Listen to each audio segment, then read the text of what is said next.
It's time to rank my top 10 movies of 2022. What's going on, YouTube? Welcome back to another video on the channel. Like I said before, we're ranking my top 10 movies of this year. But before we get into the rankings, make sure you guys hit that like button and don't forget to subscribe to the YouTube channel if you guys do enjoy this content, as well as follow all my socials down in the description below. Without further ado, let's rank my top 10 movies of 2022. Now, there has been a lot of good movies that came out this year, like some of the best movies in a long time. And I'm actually surprised I'm saying this. We're getting actually good movies after COVID, which during COVID, we had some weird movies. And none that really stood out other than Spider-Man No Way Home technically was in the COVID era, I guess, 2021. Movies just were not good. And you can tell the difference between a good movie and a bad movie. Definitely. So starting my list at the number 10 spot, I gotta go with Uncharted. Now, I know what you're saying. Draven, this movie sucked. I enjoyed it. I really did. I thought it was an adventure, fun, enjoyable film. Now, don't get me wrong. It really didn't follow the game,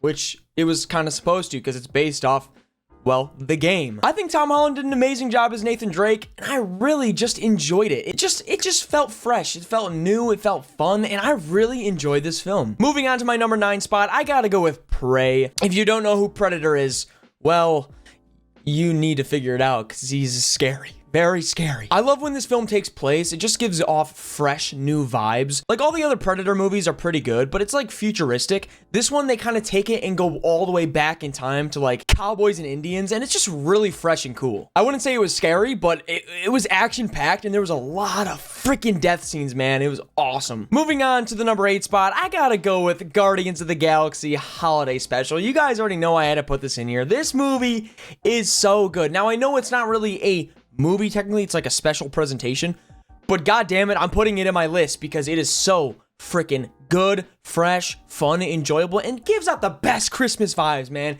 The Christmas vibes were on point with this film, and I freaking loved it. And honestly, it's getting me way more excited for Guardians of the Galaxy 3. I cannot wait for that film. I really can. I'm really stoked for it. I was going down a dark path with Marvel, man. I didn't want to go down there anymore, so I really just enjoyed this film. And now at the number 7 spot, I gotta go with Werewolf by Night. Another Marvel presentation. God damn, this movie was amazing. It brought a new vibe to Marvel that I didn't think that Marvel could pull off, and they freaking pulled it off. The black and white was absolutely amazing. The music was awesome. I loved the music, and the cast was really, really good. It was just a short, good, enjoyable, quick presentation brought to us by Marvel, and I really loved it. Moving on to the number 6 spot, I gotta go with The Batman. Now, let me tell you this, guys. I am not a big DC fan. If you guys know me, you guys know I don't really like DC, but holy shit, this movie was great. This movie was great. It was slow at times. It was pretty slow at times. I'm gonna say that one more time. It was slow at times, but all in all, it was like one of the best Batman movies I think I've seen. I do think the Christian Bale Batman movies are a lot better than this one. Alrighty, guys, if you guys have got this far in the video, make sure you guys hit that like button once again if you guys are enjoying it, and let's get back into it. Moving on to my number 5 spot, I gotta go with Guillermo del Toro's Pinocchio, brought to us by Netflix. Now, let me just say this. Netflix does not do a good job with movies sometimes. I can't lie. A lot of their movies I've watched are pretty awful, but this movie, I mean, it's got one of the best directors of all time, Guillermo del Toro, but like, god damn, the stop motion, the animation is just freaking gorgeous. The music is perfect. The story, the plot is just, I mean, it's Pinocchio. You guys know the plot already, but the story is so good with this one, and I just love how they brought it to life, and it's just so good and refreshing and fun and enjoyable, and it's the best version of Pinocchio since the original. Moving on to the number 4 spot. 4 already? It's got to go to Top Gun Maverick. Now, hear me out. I think I've watched the first Top Gun a long time ago. It's been a while, and so I refreshed on it, and then I watched this film, and I enjoyed it. I really did. It is a good action-type film. There's not really much said. It's Top Gun Maverick. It's just a good movie. It really is. And Tom Cruise, man, like, bruh.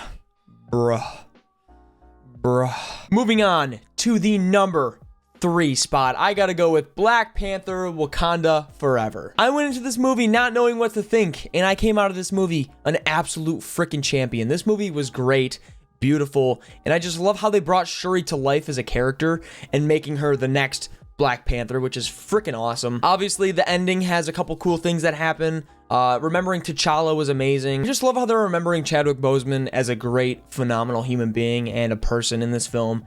And I really love it. I miss Chadwick Boseman. We all miss Chadwick Boseman. He was an awesome dude, and he was definitely taken from us too soon. Moving on to the number 2 spot, I gotta go with All Quiet on the Western Front.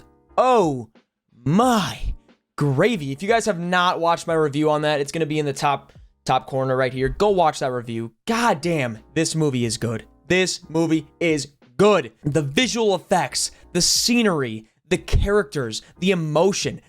Oh my God, the emotion, dude. I cried like 3 times during this film watching it because it was so goddamn good. And I had to put it in one of my top favorite war movies of all time. It's up there. It is that good. And I think Netflix did an amazing job bringing that movie to life. Once again, obviously, they made older versions of the film and they're better. But honestly, I thought this film was perfect. This film was amazing. And I really, really enjoyed it. Drum roll, please. At the number 1 spot, I gotta go with Avatar 2, The Way of Water. Oh my God, don't even get me started with this film. I could talk and ramble on about this film for days.